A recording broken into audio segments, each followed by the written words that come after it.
जय हिंद फ्रेंड्स। तो double A academy में आपका स्वागत है।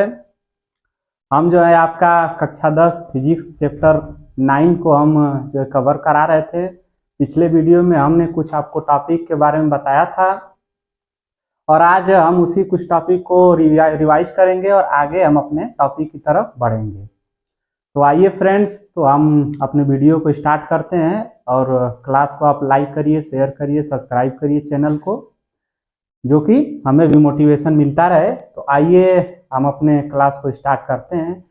तो ये देख लीजिए आपका डबल ए एकेडमी। आप यूट्यूब पर जब जाएंगे सर्च करेंगे डबल ए एकेडमी तो हमारा चैनल आ जाएगा। आप उस चैनल को सब्सक्राइब कर लीजिए और हमारे प्लेलिस्ट में आप जाएंगे तो आपको कक्षा 10 फिजिक्स का नाम से प्लेलिस्ट है और उसको आप सारे वीडियो को देख लीजिएगा। जो आप लोग अगर साथी कुछ नए जुड़े होंगे तो चैनल को प्लीज़ सब्सक्राइब करिए। तो हमने जो है आपको पिछले वीडियो में हमने उत्तल दर्पण से बनने वाले प्रतिबिंब के बारे में बताया था। उत्तल दर्पण से अवतल दर्पण का हो गया था हम लोग का 6 स्थिति और उत्तल दर्पण का 2 स्थिति हमने पिछली वीडियो में बताया था। आइए उसको जल्दी से देख लेते हैं एक बार। उत्तल दर्पण द्वारा प्रतिबिंब का बनना। तो उत्तल दर्पण में जो है, आइए हम एक उत्तल दर्पण को बना लेते हैं फ्रेंड्स।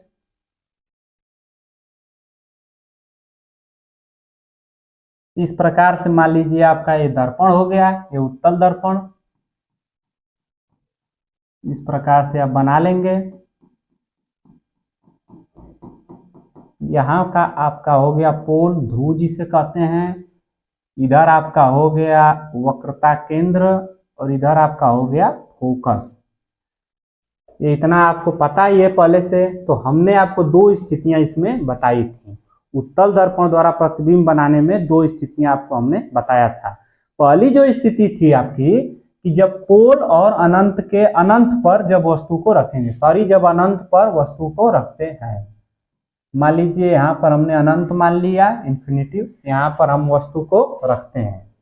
वस्तु का नाम ए भी दे सकते हैं, 1 नंबर दे सकते हैं, कुछ भी। इसको हम शॉर्ट में समझने के लिए इसका 1 नंबर नाम दे देते हैं। ये हो गया आपका वस्तु बिंब जिसे कहते हैं। इसका प्रतिबिंब जो हमारा आपको हमने बताया था, इसका प्रतिबिंब कहाँ बनेगा। तो इसका प्रतिबिंब जो होगा दर्पण के पीछे बनता है, आभासी बनता है, सीधा बनता है और वस्तु से अत्यंत छोटा और फोकस पर बनेगा। कहाँ बनेगा? वास्तविक बनेगा, आभासी बनेगा, दर्पण के पीछे बनेगा, सीधा बनेगा, फोकस पर बनेगा, वस्तु से अत्यंत छोटा। इसे 1 नंबर हमने दे दिया। आपका जब अनंत पर जब वस्तु को रखेंगे तो उसका जो प्रतिबिंब बनेगा वो आभासी बनेगा, सीधा बनेगा, दर्पण के पीछे बनता है, वस्तु से अत्यंत छोटा बनता है। और इसके बाद हमने आपको बताया था दूसरी जो स्थिति इसमें थी उत्तल दर्पण द्वारा प्रतिबिंब का बनने में, दूसरी स्थिति जो थी आपका पोल और यानी कि ध्रुव और अनंत के कहीं भी बीच में हम वस्तु को रखे थे। तो आइए ध्रुव और अनंत के बीच में हम वस्तु को रख देते हैं। ये हो गया ध्रुव, इधर अनंत हो गया, इधर वस्तु को हम कहीं भी रख देते हैं। इसका हमने 2 नंबर नाम दे दिया। इस प्रकार से इस वाली वस्तु का जो प्रतिबिंब आपका बना था वो कहाँ बना था बता दीजिए। कि फोकस और ध्रुव के बीच में। जो आपका पोल और अनंत के बीच में यानी कि ध्रुव और अनंत के बीच में जब हम वस्तु को रखे थे तो इसका जो प्रतिबिंब बना था वो ध्रुव और फोकस के बीच में बना था। आपका ध्रुव और फोकस के बीच में बना था। तो आइए इस वाले प्रतिबिंब को हम बना देते हैं यहाँ पर, इसे 2 नंबर। तो आपने देखा कि जब हम वस्तु को अनंत पर रखे थे तो उसका जो प्रतिबिंब बना था फोकस पर बना, दर्पण के पीछे बना, आभासी बना, सीधा बना, वस्तु से अत्यंत छोटा बना। इस वाले स्थिति में जो है आपका पोल और अनंत के जब बीच में हम वस्तु को रखें तो इसका जो प्रतिबिंब बनता है पोल और यानी कि ध्रुव और फोकस के बीच में। ध्रुव और फोकस के बीच में कैसा प्रतिबिंब बना था हमारा? तो आप बता दीजिए कि दर्पण के पीछे बनता है, आभासी बनता है, सीधा बनता है, वस्तु से छोटा बनता है। ये वस्तु हो गई, इससे छोटा बनता है। आभासी बनेगा, सीधा बनेगा, दर्पण के पीछे बनेगा, वस्तु से थोड़ा छोटा बनेगा। तो ये आपने दो स्थितियां पढ़ा, इसमें दो ही स्थिति है उत्तल दर्पण द्वारा प्रतिबिंब का बनना। इसमें हमने आपको दो स्थिति बताया था, आपने इन दो स्थितियों के बारे में देख लिया। जब अनंत पर रखे थे वस्तु को और अनंत और ध्रुव के बीच में, तो इसका प्रतिबिंब जो है आपका फोकस पर बना और फोकस और ध्रुव के बीच में दर्पण के पीछे बनता है। दोनों प्रतिबिंब इसमें सीधे होते हैं और वस्तु से छोटे होते हैं। इसके बाद साथियों हमारा नेक्स्ट जो टॉपिक हमने उसमें आपको कवर कराया था आवर्धन के बारे में। आवर्धन के बारे में हमने आपको बताया था। आवर्धन किसे कहते हैं, आवर्धन का क्या काम होता है, आवर्धन के द्वारा हम क्या कर सकते हैं, आवर्धन का सूत्र क्या होता है। तो आपने आवर्धन के बारे में पढ़ा था। आवर्धन क्या होता है, इसका नाम होता है रेखीय आवर्धन। रेखीय, आइए लिख देते हैं साथी, रेखीय आवर्धन।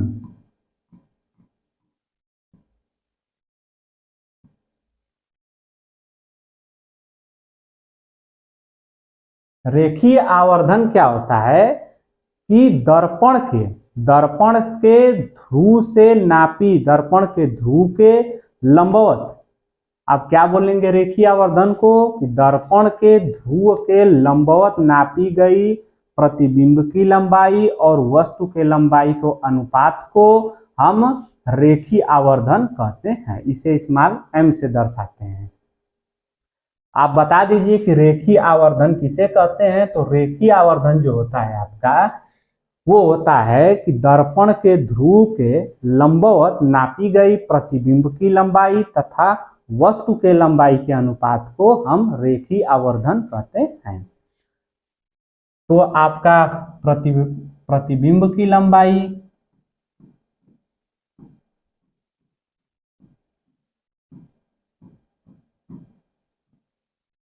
प्रतिबिंब की लंबाई, प्रतिबिंब की लंबाई को हम I से डिनोट करते हैं और अपान बटे में वस्तु की लंबाई, वस्तु की लंबाई, वस्तु की लंबाई को O से डिनोट करते हैं। तो आपने रेखीय आवर्धन के बारे में साथ ही पढ़े कि रेखीय आवर्धन किसे कहते हैं।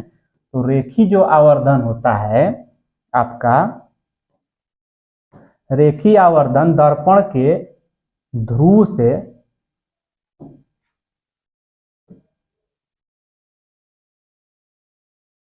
रेखीय आवर्धन साथी किसे कहते हैं। तो अब बता दीजिए हमें कि रेखीय आवर्धन जो होता है आपका, रेखीय आवर्धन जो होता है आपका प्रतिबिंब की लंबाई I बटा में वस्तु की लंबाई O को ही रेखीय आवर्धन कहते हैं।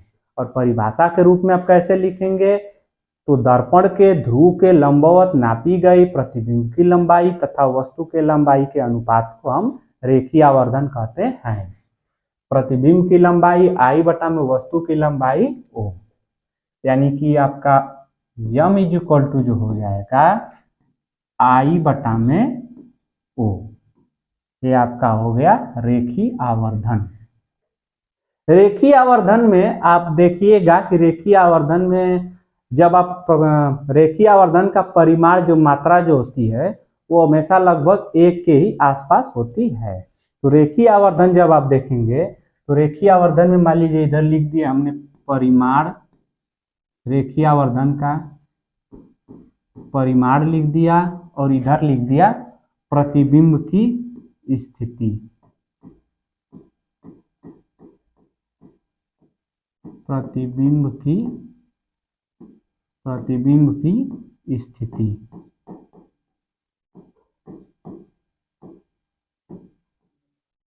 प्रतिबिंब की स्थिति या प्रतिबिंब की लंबाई हमने इस प्रकार से ले लिया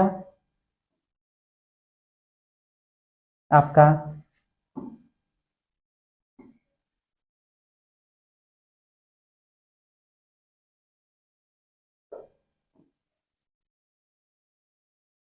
तो आप यहाँ पर देखिएगा कि जब वो वस्तु के बराबर जो होता है प्रतिबिंब होता है,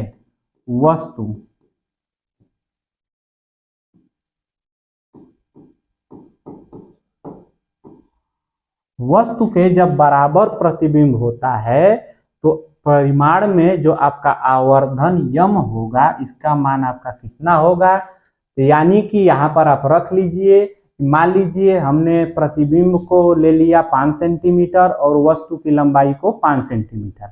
अगर दोनों से हम भाग देंगे यानी कि 5/5 आप करेंगे तो जब भी आप इसका भाग देंगे तो आपको आंसर में 1 मिलेगा।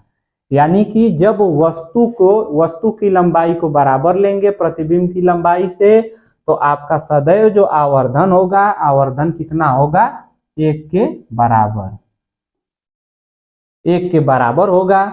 साथ ही इसके बाद हमारा आप ले लीजिए, मान लीजिए प्रतिबिंब, वस्तु के लंबाई को प्रतिबिंब की लंबाई से हम क्या ले लेते हैं, छोटा ले लेते हैं। प्रतिबिंब की लंबाई बड़ी हो जाएगी, वस्तु की लंबाई आपकी छोटी। वस्तु की लंबाई आपने छोटा ले लिया तो प्रतिबिंब की लंबाई बड़ी हो गई। तो अगर किसी बड़ी संख्या, मान लीजिए 10 में अगर आप 5 की भाग देंगे तो आपका जब भी आवर्धन आएगा, मान लीजिए इसका आंसर 2 आ गया तो 1 से बड़ा ही आएगा, यानी कि 1 से बड़ा इसका आता है। आवर्धन कितना आएगा आपका, 1 से बड़ा आएगा। जब आप क्या करेंगे, वस्तु की लंबाई को प्रतिबिंब की लंबाई से छोटा लेंगे, या इसे कह सकते हैं प्रतिबिंब की लंबाई जब आपकी बड़ी होगी वस्तु के लंबाई से तो आपका जो आवर्धन का परिमाण होगा वो क्या होगा, 1 से बड़ा होगा, 1 से क्या होगा, बड़ा होगा। तीसरी स्थिति आपकी क्या बन सकती है कि तीसरी जब स्थिति बनेगी, प्रतिबिंब की लंबाई मान लीजिए छोटी कर दी गई।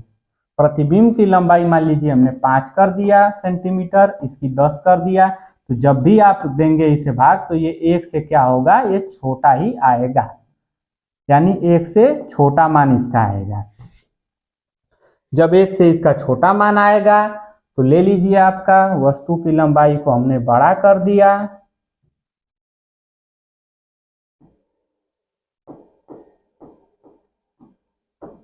वस्तु के लंबाई को हमने बड़ा कर दिया। वस्तु की लंबाई जब प्रतिबिंब की लंबाई से जब बड़ी हो जाएगी तो उसका जो परिमाण होगा यानी कि आवर्धन जो होगा, यम का मान जब होगा तो वो 1 से क्या होगा, बड़ा होगा, 1 से क्या होगा, आपका बड़ा होगा। ये आप चीजें नोट कर लीजिएगा, ये बहुत ही इंपॉर्टेंट चीज है कि आपके परीक्षा में आ सकता है कि जब हम क्या करेंगे, वस्तु के लंबाई को बराबर लेते हैं तो आवर्धन कितना हो जाएगा आपका, तो आप बता दीजिए सदैव आवर्धन जो होगा 1 के बराबर होता है। उसके बाद आप क्या करिए कि जब वस्तु के लंबाई को क्या करेंगे, वस्तु के लंबाई को हमने आपका प्रतिबिंब के लंबाई से छोटा ले लिया। वस्तु के लंबाई को जब आप प्रतिबिंब की लंबाई से छोटा लेंगे यानी वस्तु छोटी हो गई, प्रतिबिंब बड़ा हो गया, तो उस स्थिति में आपका जो आएगा वो परिमाण जो होगा 1 से बड़ा, यानी आवर्धन कितना होगा, आवर्धन का मान 1 से बड़ा होता है। तीसरी स्थिति आप बना सकते हैं कि जब वो वस्तु के लंबाई को बड़ा, जब नीचे वाली वैल्यू को बड़ा लेंगे, ऊपर यानी प्रतिबिंब की लंबाई को छोटा लेंगे, तो जब भी भाग देंगे आपको दिखाया कि उससे 1 से छोटा ही मान आता है। 1 से जब छोटा मान आएगा तो आप किस प्रकार से दिखाएंगे, ये 1 हो गया, इससे छोटा होता है, यानी कि आवर्धन क्या होगा, छोटा। ये आपकी 3 स्थितियां बनती हैं आवर्धन में। आवर्धन के बारे में आपने जाना कि आवर्धन जो होता है वो क्या होता है कि प्रतिबिंब जो, जब आप दर्पण बनाएंगे तो दर्पण में ध्रुव से लंबवत नापी जाती है, यानी कि आपने पीछे देखा इस प्रकार से, जब आपने ये बताया कि यानी कि ये ध्रुव हो गया, मान लीजिए आपका P हो गया, ये वस्तु की लंबाई हो गई, ये प्रतिबिंब की लंबाई हो गई, तो आवर्धन के लिए हमने क्या बोल रहा है कि आवर्धन जो होता है दर्पण के ध्रुव से, यानी कि दर्पण के ध्रुव और मुख्य, दर्पण से ध्रुव से मुख्य अक्ष के लंबवत, यानी कि ये आपका क्या जो जा रहा है, ये आपका है मुख्य अक्ष,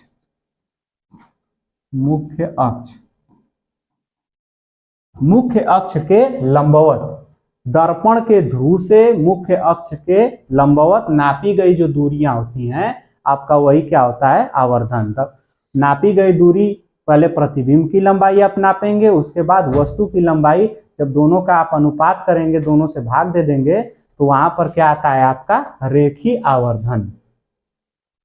तो आपने रेखीय आवर्धन के बारे में पढ़ा।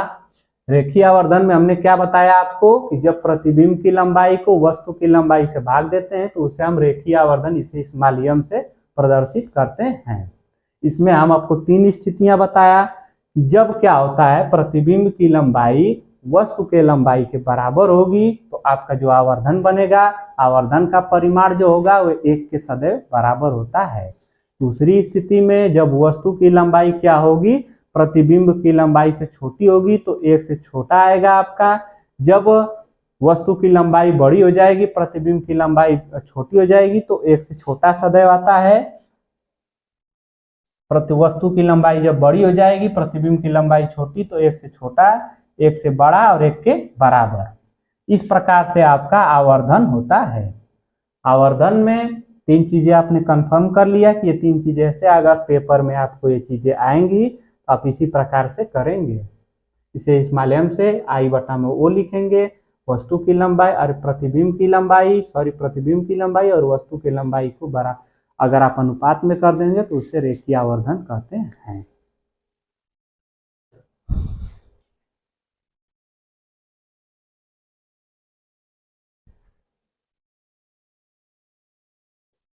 तो फ्रेंड्स, आपने देखा कि हमने रेखीय आवर्धन के बारे में किस प्रकार से बताया हूं कि आपका प्रतिबिंब की लंबाई बटा में वस्तु की लंबाई को हम रेखीय आवर्धन कहते हैं। अगला आपका जो टॉपिक होगा इस वाले चैप्टर में, अभी हमारा जो चैप्टर है वे आपका अंतिम पड़ाव पर चल रहा है। आपका लास्ट टॉपिक ही लगभग सारे टॉपिक कंप्लीट हो गए हैं। आपका एक टॉपिक 1-2 टॉपिक छूटा हुआ था जिसको हमने बोला था पिछले क्लास में कि हम कराएंगे, और इसके बाद प्रकाश के परावर्तन इस वाले चैप्टर को हम क्या करेंगे, खत्म करेंगे। इसके बाद जो हमारा शुरू होगा वो प्रकाश का अपवर्तन। तो आप जुड़े रहिए बिल्कुल एकदम आराम से, और आप इसी प्रकार से पढ़ते रहिए। और हमने धीरे धीरे देख लिया आपने कि हमने एक चैप्टर कंप्लीट धीरे धीरे हम लोग कर लिए हैं, और इसके बाद हमारा अपवर्तन भी शुरू हो जाएगा और धीरे धीरे उसको भी कंप्लीट कर लेंगे।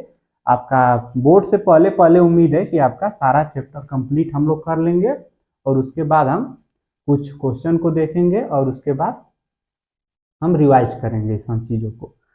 तो हमारा जो अगला टॉपिक था आपने देखा अवतल दर्पण के उपयोग। ये हमारा छूटा हुआ था पिछले क्लास में, हमने आपको नहीं बता पाया, और इस क्लास में हम इसके बारे में देखेंगे। अवतल दर्पण का क्या क्या उपयोग होता है आप देख लीजिए।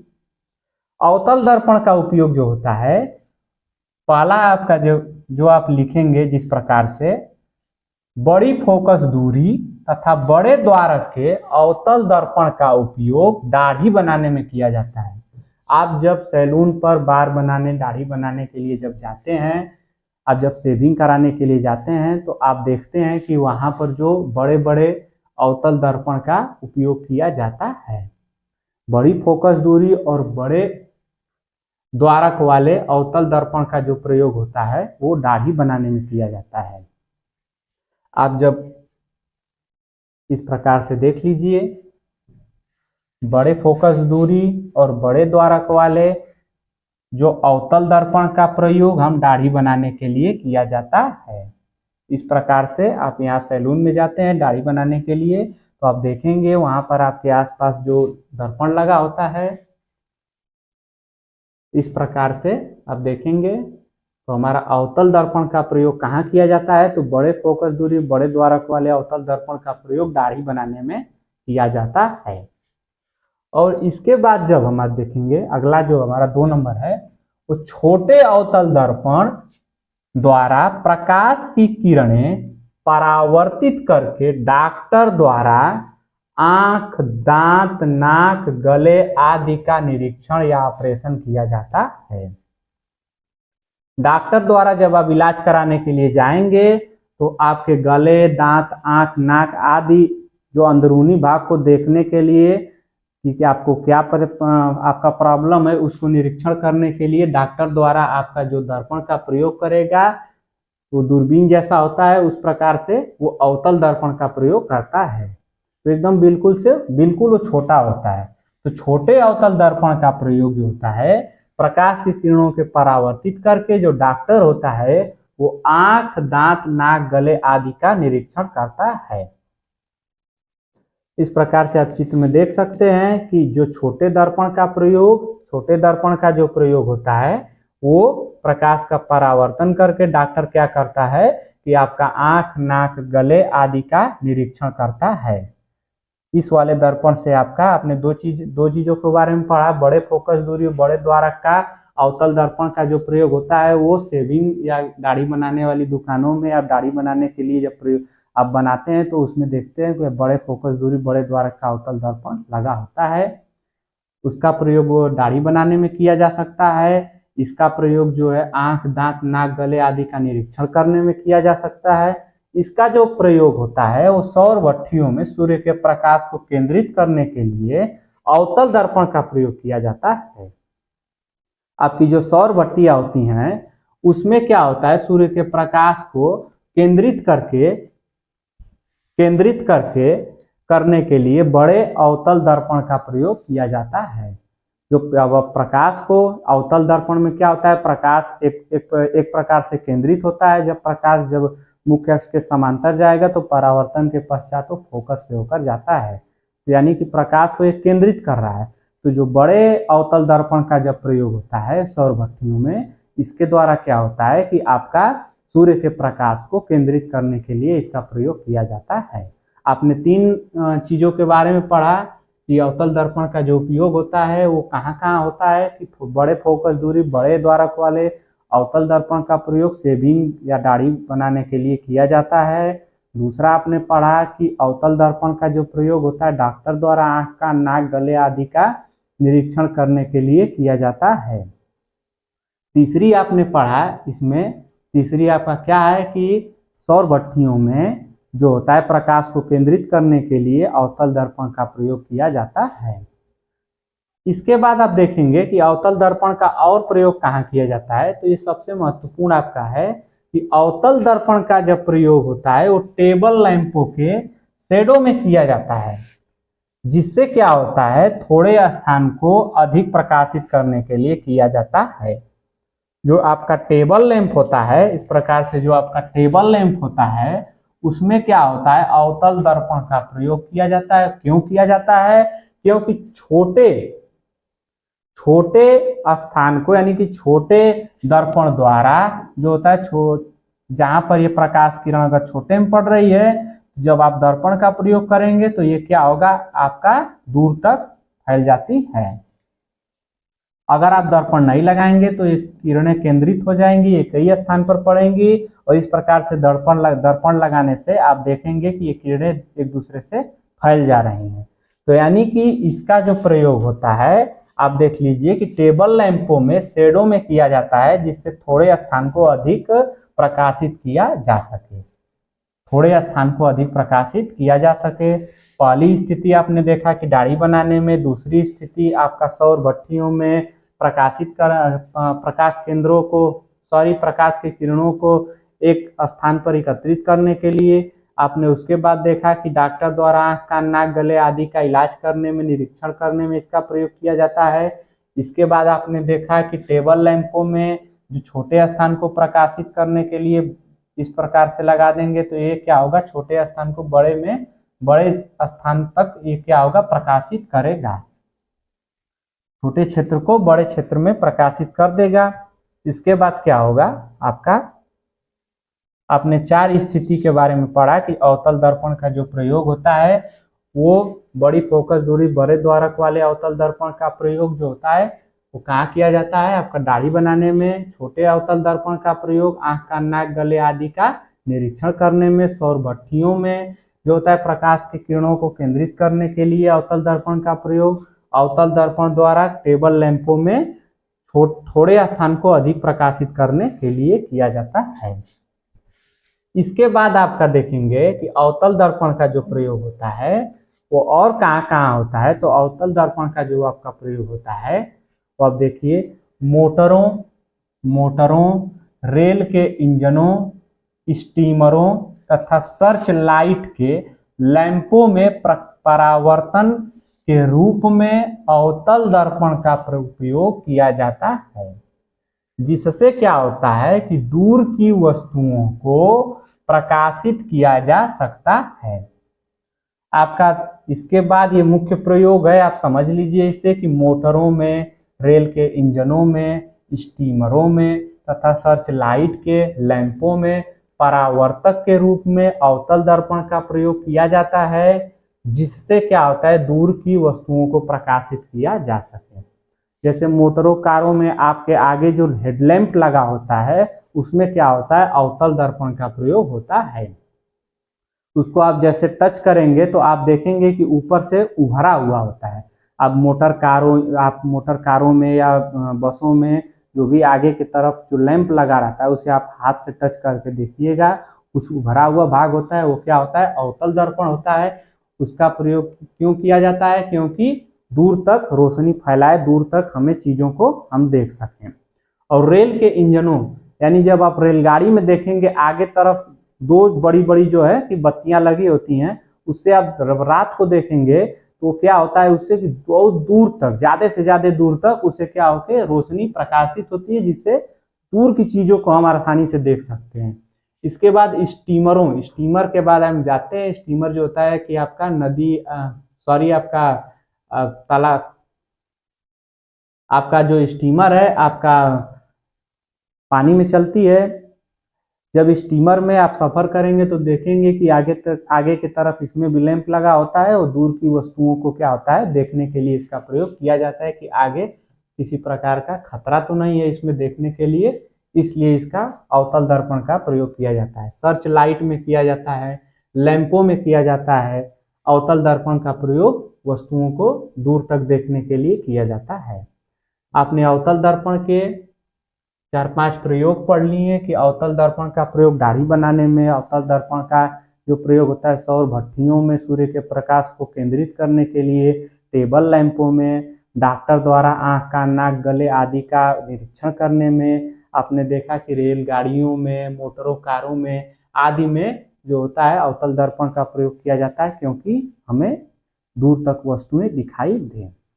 इस प्रकार से अवतल दर्पण का हमने आपको प्रयोग बताया। अवतल दर्पण का जब भी आपके एग्जाम में अगर क्वेश्चन आए कि अवतल दर्पण का प्रयोग क्या क्या होता है, कहाँ कहाँ करते हैं, तो आप इन सब चीज़ों को नोट कर लीजिए, स्क्रीनशॉट ले लीजिए, इन सब चीज़ों को आप जरूरी से लिखिएगा। ये आपका अवतल दर्पण का प्रयोग हो गया।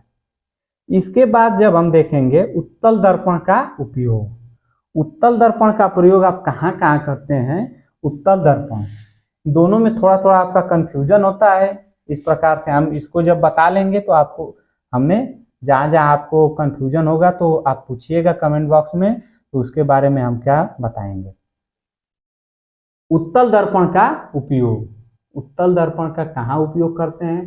तो उत्तल दर्पण का जो उपयोग करते हैं स्कूटर, मोटर कारों आदि वाहनों में साइड दर्पण के रूप में किया जाता है, जिससे पीछे की ओर के काफी बड़े क्षेत्र का स्पष्ट व सीधा प्रतिबिंब दिखाई पड़ता है।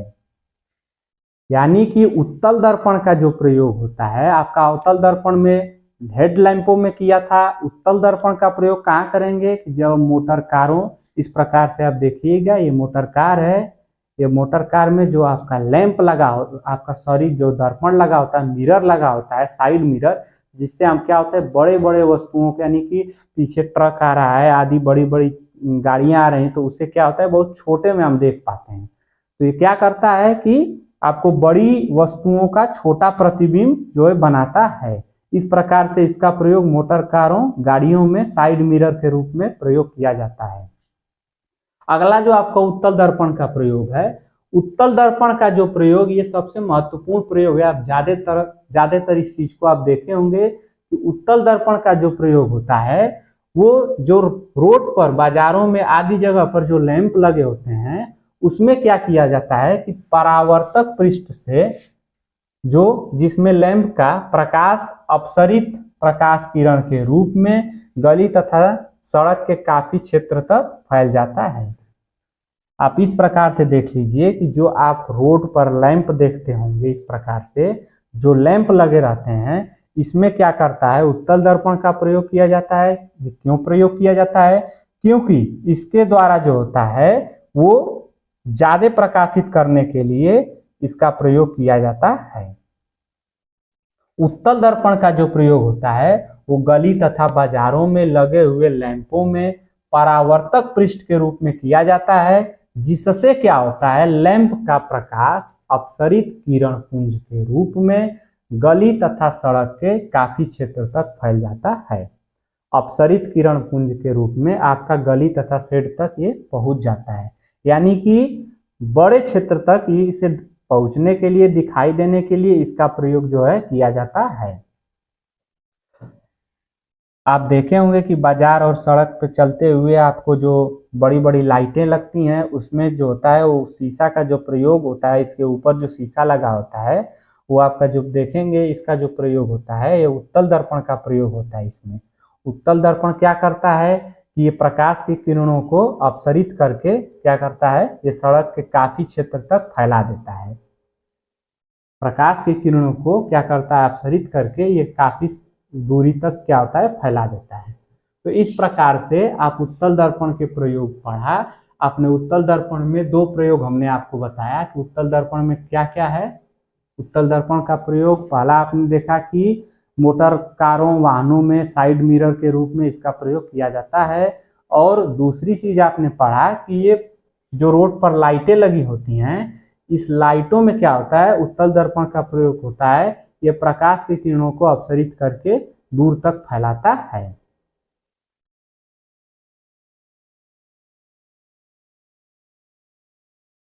ठीक है फ्रेंड्स, तो इसके बाद आपने उत्तल दर्पण का उपयोग आपने पढ़ लिया, अवतल दर्पण का प्रयोग पढ़ लिया।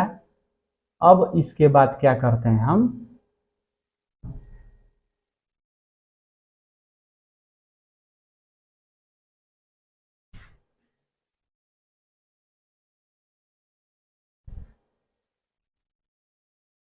चलिए फ्रेंड्स, तो आज के लिए हम इतना ही रहने देते हैं और अगले हम जब क्लास में आएंगे आपका नेक्स्ट टॉपिक के साथ, तो हम नए चैप्टर को शुभारंभ करेंगे।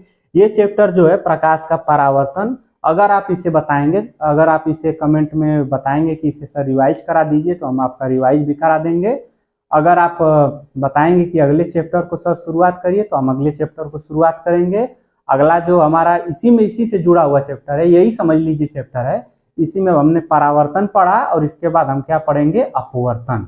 नेक्स्ट जो टॉपिक होगा अगले क्लास में हम लेंगे आपका प्रकाश का अपवर्तन। आप इस चैनल को सब्सक्राइब करिए, लाइक करिए, शेयर करिए और बहुत सारा प्यार आशीर्वाद दीजिए, जिससे कि हमें भी मोटिवेशन मिलता रहे।